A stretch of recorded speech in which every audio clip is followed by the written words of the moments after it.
Magwari, this research scholar of Northeastern Hill University, Assam. Please present your paper. Hello. Good afternoon to you all. Can you hear me? Yes, yes, you are audible, sir. You are audible. Please carry on. Today I'm going to present a title of Making of Ethnic Self-Determination Movement and Ethnic Conflict in Bodoland Territorial Council of Assam. Sorry, I didn't prepare my PPT. I'll be just uh, so I'll just go directly to the discussion part. The determination movement is Please, Mr. Shanshuma Gwari, please switch on your video. Switch on your video, please. okay. Am I visible? Right, right. You are visible. You are visible. So I was saying that self-determination movement in India is not a new phenomenon. We have seen this throughout right after the independence, be it linguistic, be it regional, or be it constitutional like economic perspective. Now the economic nationalism has grown in several parts of the Northeast India. The idea of the self-determination movement is motivates individuals to take educational path and often path in order to know this. It's not exceptional in the case of especially Bodoland Federal Council. The ideology of ethnic federalism is unique in the post-colonial state. Uh, the India especially towards tribal people of Northeast India have to some type of some self-group movement. So, so, so the ethnic conflict. Sorry to interrupting you, Mr. Sanjuma. Please, I am requesting Abuzar Ali Khan, our respected resource person. Please turn off your microphone. So, Please carry on. Please carry on. Ethnic-induced conflicts have been a dominant form of violence in Northeast India, especially in Assam. Ethnic conflicts and identity violence have been important factors, and this regards in the terms of BTC also. It is ethnic conflicts in BTC between Bodos and other communities, especially residing in Kokradar districts. Kokradar district have seen some humongous violation of human rights since 1993.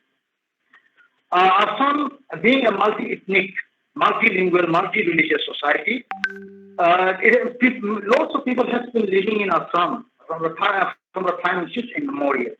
Yet, this marginalized community mostly become the victim of this self-determination or ethnic nationalism-induced conflicts.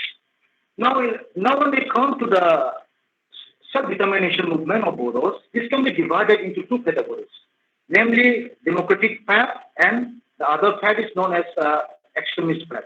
Now, when we talk about the extreme non-violence, that is democratic path, we can look at the history of right before the formation of Bodo Students Organization, known as the Old Bodo Students Union, right in 1967. So after the formation of APSU, they indulged themselves or they conducted themselves in a democratic process way to demand their rights, be it the preservation of identity, be it the preservation of their language, culture, etc., or be it some economic packages from the central government. Now we have to see that. On the other hand, when we talk about the extremist group, we have to look into the factors like the formation of NDFB, BLTF, etc. So especially when we talk about BLTF, Bodo Liberation Fighter Force, which was formed in 1996, and NDFB, National Democratic Front of Bodoland, which was formed in right in the 1986. So when the APSU was leading this non-violence movement, demanding the self-determination movement in Assam, for the Bodos. In somewhat the other way, this extremist group hijacked those movements. You can say that they hijacked the movement and they took that as their priority. So when the extremist groups hijacked that self-determination movement or said that separate state movement, it became somewhat kind of a violent movement. And some of the important factors why Bodos are demanding this self-determination movement are, for example, Bodos have been, even though the Indian government has been implemented, for example, Assam Land and Land Revenue Regulation Act 1886, even though it was implemented right after the independence, it was amended, yes, right, in 1947, but because it cannot even protect the backward and opportunity indigenous people of Assam, its failure to safeguard the identity, its failure to safeguard especially the identity of the tribal indigenous people, is one of the important issues. And for example, I can give a few examples, especially around 4 lakh bighas of land in tribal areas in Assam has been encroached by the non-tribal people. So these are the few examples which we can give. That land alienation issue has become one of the important factors in this conflict, in this movement. And again, the next moment we can see that the imposition of linguistic hegemony by the majority people, especially the enforcement of Assamese language in tribal areas. These were the important issues to start this movement. And again, the lack of economic opportunities to the tribal areas. In the tribal areas, for example, if you right now, yes, we have been provided. There has been right now there has been 3 accords signed by the state government, the central government, and the dignitaries of Bodo people. But yet still the economic opportunity given to them is not been that much important in finishing off or in a way in sorting off their economic issues. Now again, there are some huge conflicts regarding, for example, like in 2012 there was an ethnic conflict between Bengali Muslim and Bodos, where huge number of population got displaced and around 90 to 100 people were killed. These are the issues. And again in 2014 again there was a conflict again, Bodo and Santali conflict, where NDFP, the extremist group, they murdered mercilessly around 70 people. From there, the ethnic conflicts between these two communities ignited. So these are the issues where the self-determination movement, self-determination movement has become an important issue in this conflict inducement. That means. So again, I'll go to the conclusion. Continuous ethnic conflicts and violence have severely affected the society, polity, and economy of Assam, especially in BTC.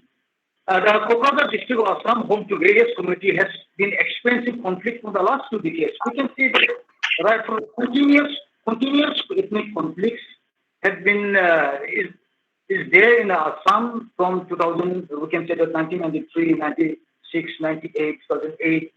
I'm not talking about in this all the series of ethnic conflicts in my paper today. I'm only discussing about few of the major ethnic conflicts, that is 2012 and 2014, where few people are displaced. Probably 4 lakhs, 5 lakhs, 7 lakhs. People, the innocent people were displaced. So what are issues? When the issues of such humongous displacement or such phenomena ethnic conflict is there. The main important issue is about the land alienation. When I went to the field and started talking with the local people, even the tribal and the non-tribal, they always care about the land alienation issue. And one of the important issue is that rise of population of the non-tribal people. See, the high birth rate of non-tribal people has somehow have been like somewhat created a psychosis among the tribal people that we might someday become a minority. Yes, in fact, Boros have become already a minority. But the high rate of growth of population in the tribal areas has somewhat that put up that fear psychosis among Bodos or among the tribals that somewhat or someday in the future they might encroach our land. And it has been. I have already given you the example. Around 4 lakhs because of non-tribal land has already been encroached. And now again, the next when we talk about the issues in this type of conflict is that the formation of especially political parties like Oboro. Oboro in the terms is that non-Boros. Now, nowhere in the world I have nowhere in the world I have heard such type of organization which has been termed against certain specific communities, especially Oboro or non-Boros organization. So this type of formation of such organization also create distrust, mistrust, or hatred against between the communities living in this area. So these are the few issues which we have to look into. Now the issue is that why even after days after days or years after years, the ethnic conflict has not been yet over still. We can see a series of ethnic conflicts. So these are the issues, like for example, militant issues is one of the foremost, and land alienation is one of the foremost, and politicization of every issues. For example, Sorry to interrupting, Mr. Sanjuma. Please try to conclude. We are running okay, out of time. Please. I'm just concluding it. So the issue is that the government should take measures in confidence building. So I'm just going to the conclusion. The government should take measures of confidence building among the different communities and to exterminate those fear psychosis, distrust, mistrust among the people of various communities living in this area. And we have to understand that still right now there are huge people which are living in a relief camps, which are still displaced. We have to know that. So government should take appropriate steps, appropriate measures for those displaced people. Thank you. Thank you very much. Thank you, Mr. Sanjuma Goari, research scholar, Northeastern Hill University, Assam, for your Sir, wonderful presentation. For your wonderful presentation, and Abu Ali Khan, our respected chairperson, are there. Sir, I will